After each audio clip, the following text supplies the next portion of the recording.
আচ্ছা, এটা হলো ইসমাইল, এই হলো ওনাদের ঘর, হলো এটা, এই হলো অবস্থা, এখানে থাকে উনি আর ওনার ওয়াইফ। এই হলো অবস্থা। আমরা চেষ্টা করব ওনাদের কিছু হেল্প করার জন্য। আসলে এমন একটা অবস্থায় এটা আসলেই মানে মানবতার শেষ সীমা আর কি। মানে ঘর এখানে কাত হয়ে পড়ে আর কি, মানে পানি পানি পড়ে ভিতরে।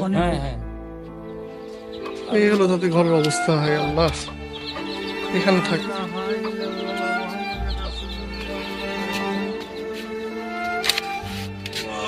আল্লাহ,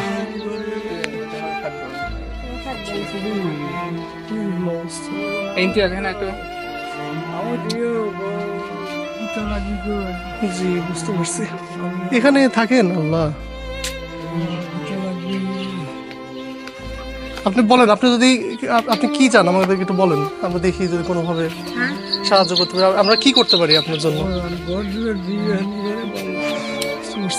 তা আসলে মানে জি আমার কিছু নাই, ডাক্তার জানি আমার কি আছে।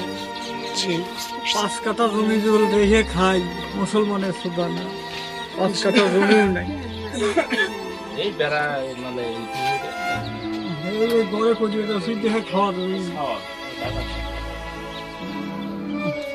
আচ্ছা, আমরা চেষ্টা করব আপনার জন্য কিছু করার। আপাতত এই রমজানে আর কি দেখেন চলেন কোনো মতো। হ্যাঁ, আমরা চেষ্টা করছি যে যদি আপনার মাসে মাসে একটা ব্যবস্থা করা যায়। হ্যাঁ, ধরেন যে তাহলে, কারণ আপনি তো ঘরে পড়ে আছেন, কিছুই করতে পারেন না। হ্যাঁ, যদি কিছুর একটা ব্যবস্থা হয় তাহলে আপনি অন্তত চাল টাল কিনে খাইতে পারবেন আর কি, তাই তো? না না, বসতে হবে না, সমস্যা নাই, ইনশাল্লাহ সব ঠিক হয়ে যাবে। হ্যাঁ ঠিক আছে, জি দোয়া করেন আমাদের জন্য। জি, তো আজকে আমরা হচ্ছে ওই রমজান উপলক্ষে তাদের ইফতারের ব্যবস্থার জন্য একটা প্যাকেজ আয়োজন করছি। মাহিন ভাই তাহলে দিয়ে দাও। আচ্ছা, এখানে আপনার হচ্ছে ওই 2 কেজি ডাল আছে, আপনার 2 কেজি আটা আছে, মুড়ি আছে, তারপর খেজুর আছে। ঠিক আছে, এই হলো জীর্ণশীর্ণ অবস্থা।